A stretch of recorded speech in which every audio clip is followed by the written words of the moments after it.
بسم اللہ الرحمن الرحیم الحمد للہ رب العالمین والصلاة والسلام علی سید الانبیاء والمرسلین وعلی آلہ واصحابہ واہل بیتہ وذریاتہ اجمعین والعاقبۃ للمتقین قال اللہ تبارک و تعالی فی کلامہ المجید والفرقان الحمید بسم اللہ الرحمن الرحیم ادعونی استجب لکم صدق اللہ العظیم وصدق رسولہ النبی الکریم مولاي صل وسلم دائما ابدا علی حبیبک خیر الخلق کلہم رب اشرح لی صدری ویسر لی امری واحلل عقدۃ من لسانی یفقہوا قولی۔ تمام حضرات ایک مرتبہ محبت سے درود پاک پڑھیے۔ اللہم صلی علی سیدنا مولانا محمد معدن الجود والکرم وصحبہ وسلم صلاۃ و سلام علیک یا سیدنا۔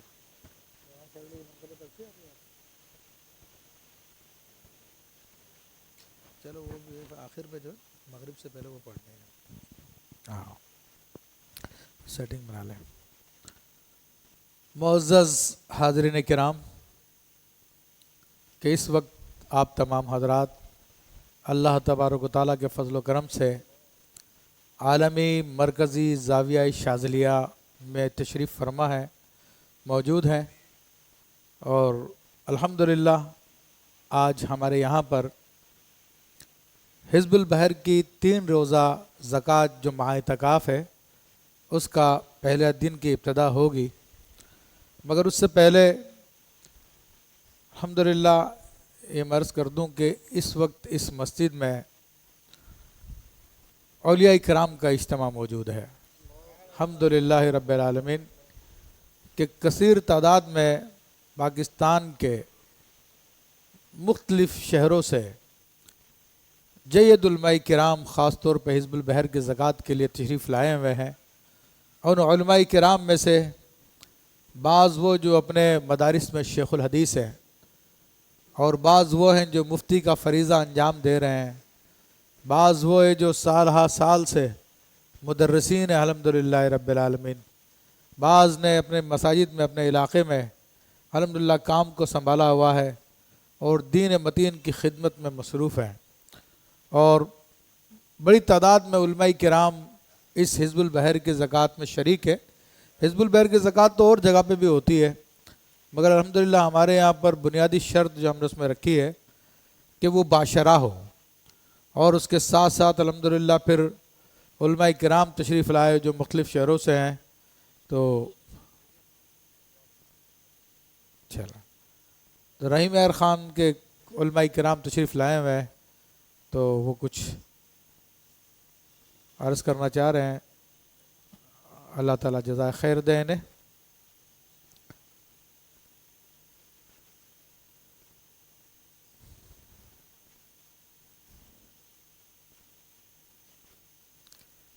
ماشاء اللہ الحمدللہ، یہ مفتی غلام اکبر صاحب ہیں جو الحمدللہ رب العالمین پورا ایک قافلہ لے کر آئے ہیں حزب البحر کی زکوٰۃ کی ادائیگی کے سلسلے میں، اور اکثر ان میں علماء کرام جید علماء کرام ہیں جو مدرسین ہیں الحمدللہ رب العالمین، اللہ ان سب کو جزا خیر عطا فرمائے۔ استاذ محمد وسیم صاحب ماشاء اللہ، اور آپ کے علم میں ہونا چاہیے، ماشاء اللہ ماشاء اللہ ماشاء اللہ، تقریباً سب کے سب اساتذہ کرام ہیں جو لوگوں کو اللہ کا دین سکھا رہے ہیں، اور اپنی ساری سرگرمیاں ان کی الحمدللہ ساری کوششیں اللہ کے دین کے لیے خاص ہے ماشاء اللہ، اور اسی میں مصروف ہے الحمدللہ رب العالمین۔ جزاکم اللہ خیر، جزاکم اللہ خیر۔ چلو ماشاء اللہ، تو یہ میں عرض کر دوں کہ قرآن مجید فرقان حمید میں علماء ربانیین کا ذکر آیا، اور علماء ربانیین کی تعریف کیا ہے؟ مفسر امت سیدنا عبداللہ ابن عباس رضی اللہ تعالیٰ عنہ اپنے تفسیر میں فرماتے ہیں کہ علماء ربانیین سے مراد یہ ہے کہ جو مدت سے دینی تعلیم لوگوں کو دے رہے ہیں وہ علماء ربانیین ہوتا ہے. اور میں نے کہا کہ اولیاء اکرام کا اجتماع ہے الحمدللہ رب العالمین. اس کی وجہ بھی یہ ہے کہ سیدنا امام مالک امام دار الہجرہ رضی اللہ تعالیٰ عنہ نے ارشاد فرمایا کہ اگر اس زمین پر علماء کرام اللہ کے ولی نہیں ہیں تو زمین پر کوئی بھی اللہ کا ولی نہیں ہے. تو الحمدللہ یہ ایک ایسی اللہ تعالیٰ کی طرف سے یہ فضل ہے کہ ہماری زکوٰۃ حزب البحر میں خصوصی لوگ آئے ہوئے ہیں اور شاذلی ہوتے بھی ایسے ہیں الحمدللہ رب العالمین. اس کی وجہ میں آپ کو ذکر کر دوں مختصر لفظوں میں کہ سیدنا امام ابو الحسن علی شاذلی رحمۃ اللہ تعالیٰ علیہ کے مرید عام لوگ نہیں ہوتے ہیں، کیونکہ حضرت محمد بن مسعود المدغری الفاسی رحمۃ اللہ تعالیٰ علیہ نے الفیودات الربانیہ فی تفضیل طریقت الشاذلیہ میں حضرت شیخ شمس الدین محمد حنفی رحمۃ اللہ تعالیٰ علیہ جو کہ شیخ ابن حجر عسقلانی رحمۃ اللہ علیہ کے ہم سبق تھے، اور ان کے بارے میں امام شاذلی نے اپنے زمانے میں پیش گوئی فرمائی تھی کہ میرے سلسلے میں ایسا ایسا مرد آئے گا اور اس کی یہ شان ہوگی، پوری علامتیں آپ نے ان کی بتائی تھی. وہ شیخ محمد حنفی رحمۃ اللہ علیہ فرماتے ہیں کہ نحن مختارون فی لوح المحفوظ، کہ ہم شاذلی لوگ لوح محفوظ سے چنے ہوئے لوگ ہیں. اور اس کی تفصیل میں شیخ محمد بن محمد المسعود المدغری الفاسی الحاجی رحمہ اللہ فرماتے ہیں کہ جب اللہ تبارک و تعالیٰ نے یہ عالم ارواح میں عہد لیا تھا الست بربکم، کیا میں تمہارا رب نہیں ہوں، تو تمام روحوں نے کہا تھا کہ ہاں کیوں نہیں. تو اس دن امام شاذلی رحمۃ اللہ علیہ کی روح کو طلب کیا گیا اور ان سے فرمایا گیا کہ اے ابو الحسن علی، قیامت تک جو تمہارے مرید آنے والے ہیں تم لوح محفوظ سے جا کر چن لو. تو لکھتے ہیں مزید کہ جب امام شاذلی رحمۃ اللہ تعالی علیہ نے، اچھا شاذلی سے مراد صرف یہی نہیں ہے کہ جو ہم اپنے آپ کو شاذلی کہتے ہیں، دیگر جو صحیح سلاسل جو متصل سند ہیں ان میں بھی شاذلی سلسلہ جاری و ساری ہے، لیکن وہ کسی اور نام سے معروف ہوتے ہیں. کوئی قادری کہلاتا، کوئی چشتی کہلاتا، کوئی سروردی کہلاتا، کوئی نقش بندی کہلاتا ہے، ان میں بھی شاذلی حضرات پائے جاتے ہیں. تو امام شاذلی رحمۃ اللہ علیہ نے جب لوح محفوظ پر نظر ڈالی تو وہاں پہ 5 قسم کے افراد آپ نے دیکھے. تو جس کی مختصر سا عرض یہ ہے کہ پہلی کیٹیگری جو لوگوں کی تھی لوح محفوظ میں، ان کے چہرے چاند اور سورج کی طرح چمک رہے تھے. اور یہ وہ کیٹیگری تھی جو انبیاء و مرسلین اور اولیاء صدیقین کی کیٹیگری تھی. دوسری کیٹیگری وہ تھی کہ جن کے چہرے ستاروں کی طرح چمک رہے تھے، اور یہ اولیاء کرام کی کیٹیگری تھی. تیسری کیٹیگری وہ تھی کہ جن کے چہروں پہ نور بہت زیادہ تھا لیکن کچھ نیلا پن بھی تھا، یعنی کچھ گناہ کے اثرات بھی تھے، تو یہ صالحین مومنین ہیں. اور چوتھی کیٹیگری وہ تھی کہ جن میں نیلا پن بہت زیادہ تھا اور نور تھوڑا کم تھا، تو یہ فاسق مسلمان ہیں، جو مسلمان تو لیکن دین پہ عمل نہیں کرتے، تو ایمان کا نور ان کے پاس بہرحال ہوتا ہے. اور پانچویں کیٹیگری وہ تھی کہ جن کے چہرے بالکل سیاہ تھے، تو یہ وہ لوگ ہیں جو اس امت میں کافر ہوں گے. تو قطب الاقطاب سیدنا امام ابو الحسن علی شاذلی رحمۃ اللہ علیہ نے اپنے مریدین پہلی اور دوسری کیٹیگری سے چنے ہیں. اللہ اکبر، یا رسول اللہ، جاری رہے گا. تو یہ اسی چننے کا اثر ہے کہ الحمدللہ پاکستان کے چنے ہوئے لوگ جو کہ الحمدللہ علماء اعلام ہے، مدرسین اعظام ہے، اور کوئی شیخ الحدیث ہے، کوئی فقی ہے، کوئی مفتی ہے، کوئی مفسر ہے، کوئی محدث ہے، کوئی مختلف عہدے پہ فائز حضرات آج ہمارے یہاں پہ الحمدللہ رب العالمین یہ زکوٰۃ حزب البحر کے لیے جمع ہوئے ہیں. یہ سب اللہ تعالیٰ کا فضل و کرم ہے، اور اللہ تعالیٰ اس فضل کو اپنے جاری و ساری فرمائے اور ہم سب پر خصوصی کرم فرمائے، اور تمام حضرات کو اس دعا کی برکت عطا فرمائے. تو زکوٰۃ حزب البحر کے حوالے سے میں کچھ عرض کروں گا، ذکر کروں گا، حزب البحر کے حوالے سے ذکر کروں گا. اور ایک اور دلچسپ بات میں آپ کو ذکر کروں کہ مجھ سے بعض میرے دوستوں نے کہا کہ آپ ان ایام میں آپ حزب البحر کی زکوٰۃ دلوا رہے ہیں، تو یہ قمر در عقرب کا زمانہ ہے جو کہ 7 گھڑی نہیں ہے۔ تو میں کہتا ہوں کہ مومن کے لیے ہر گھڑی 7 ہوتی ہے اور کافر کے لیے ہر گھڑی نحس ہوتی ہے۔ تو مومن وہ ہوتا ہے کہ سعادت جس کے ساتھ ساتھ چلتی ہے، تو ستارے کی چال مومن پہ اثر انداز نہیں ہوتی، یہ انہی لوگوں پہ اثر انداز ہوتی ہے جو ان پہ عقیدہ رکھتے ہیں، جو ایمان رکھتے ہیں ان پہ، اور ہمارا ایمان ستارے چلانے والوں پر ہے جو رب کریم ہے۔ اور یہ حزب البحر، یہ کوئی لوگ اس کو عمل کہتے ہیں، مگر یہ میں کہتا ہوں یہ عمل نہیں ہے بلکہ یہ دعا ہے، اللہ تعالیٰ کا ذکر ہے، اور اللہ تعالیٰ کا ذکر اور دعا زمانے کی کسی گھڑی میں بھی منع نہیں ہے۔ ایون یہ کہ وہ اوقات کے جن میں نماز ممنوع ہے، طلوع فجر کا وقت، غروب آفتاب کا وقت، زوال آفتاب کا وقت، ان اوقات میں بھی ذکر الہی آپ کر سکتے ہیں، ان اوقات میں بھی آپ دعا کر سکتے ہیں۔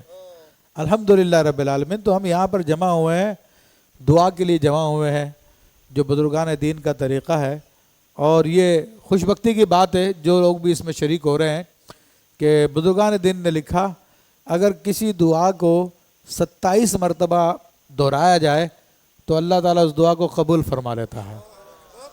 اور یہ حزب البحر کی زکوٰۃ ادا کرنے والے وہ لوگ ہیں ماشاءاللہ جو ایک دن میں 120 مرتبہ اس دعا کو پڑھیں گے، تو ان کی دعا تو مقبول ہی ہے انشاءاللہ تبارک و تعالیٰ، بلکہ ایسی مقبول ہے جو انشاءاللہ یہاں پر زکوٰۃ حزب البحر ادا کرے گا تو اس کی سعادتیں نہ صرف اپنے لیے سمیٹے گا بلکہ جتنے لوگ بھی اس کے رابطے میں آئندہ آئیں گے تو ان سب کو بھی یہ سعادتیں تقسیم کرے گا انشاءاللہ تبارک و تعالیٰ۔ حزب البحر کے حوالے سے مختصر سا تعارف میں آپ کو پیش کر دوں کہ دعائے حزب البحر وہ عظیم الشان دعا ہے جو اولیاء کرام میں شروع سے معروف ہے، اور اس دعا کو دعائے کبیر بھی کہا جاتا ہے، دعا عظیم بھی کہا جاتا ہے۔ اس دعا کو سیف الاولیاء یعنی اولیاء کی تلوار بھی کہا جاتا ہے۔ اس دعا کو دعائے یا تسخیر مہر و ماہ بھی کہا جاتا ہے کہ اس میں چاند اور سورج کی بھی تسخیر ہوتی ہے، اور اس دعا کو تسخیر خلائق بھی کہا جاتا ہے کہ اس میں تمام مخلوقات کی بھی تسخیر ہوتی ہے۔ تو یہ جتنا انسان توجہ کے ساتھ، ارتکاز کے ساتھ اس دعا کو پڑھے گا اور اللہ تعالیٰ کی بارگاہ میں حاضر ہو کر انشاءاللہ اس دعا کو پڑھے گا تو اسی قدر اس کا اثر اس میں زیادہ ظاہر ہوگا۔ اور اس عظیم دعا کی شان ظہور کے حوالے سے علماء کرام نے لکھا کہ قطب الاقطاب سیدنا امام ابو الحسن علی الشاذلی رحمۃ اللہ تعالیٰ علیہ ایک مرتبہ جب حج کے قافلے جا چکے تھے تو آپ کو حکم ہوا کہ آپ بھی حج کے لیے آئیں۔ اب حکم دینے والا کون ہے؟ تو دیکھیے اس حوالے سے میں آپ کو عرض کر دوں کہ اس امت میں بہت اولیاء جو اولیاء حضوری کہلاتے ہیں، جن کو جاگتے میں نبی کریم صلی اللہ علیہ وسلم کی زیارتیں ہوتی تھی، تو امام ابو الحسن شاذلی رحمۃ اللہ علیہ ان اولیاء کے سردار ہیں کہ آپ کا یہ عالم تھا۔ آپ خود فرماتے تھے کہ واللہ لو حجب عنی رسول اللہ صلی اللہ علیہ وسلم طرفۃ عین ما عادت نفسی من المسلمین، کہ اللہ کی قسم رسول کریم صلی اللہ تعالیٰ علیہ وسلم اگر ایک لمحے کے لیے بھی میری نگاہوں سے اوجھل ہو جائیں تو میں اپنے آپ کو مسلمانوں میں شمار نہ کروں۔ اور یہ صرف امام شاذلی رحمۃ اللہ علیہ کا حال نہیں تھا، بلکہ آپ کے سلسلے میں اکثر بزرگ ایسے ہی گزرے ہیں، اور جو ہماری چین ہے اس کے اندر تقریباً تمام بزرگ ایسے ہیں کہ حضرت امام شاذلی کے مرید و خلیفہ جو ہماری چین کا میں ذکر کر رہا ہوں وہ حضرت ابو العباس مرسی رحمۃ اللہ علیہ، ان کا بھی یہی فرمان ہے۔ ان کے مرید و خلیفہ حضرت شیخ احمد ابن عطا اللہ اسکندری رحمۃ اللہ علیہ وہ بھی یہی فرماتے ہیں۔ ان کے مرید و خلیفہ حضرت داؤد ماخلی رحمۃ اللہ علیہ، مصر میں ان تینوں بزرگوں کا مزار ہے، وہ بھی یہی فرماتے ہیں۔ پھر ان کے مرید و خلیفہ حضرت یحییٰ قادری وہ بھی یہی فرماتے ہیں۔ پھر ان کو مرید و خلیفہ محمد وفا بحر صفا، ان کا بھی یہی فرمان ہے۔ ان کے مرید و خلیفہ ان کے جانشین شیخ علی وفا، ان کا بھی یہی فرمان ہے۔ پھر ان کے مرید و خلیفہ حضرت عقبۃ الحضرمی،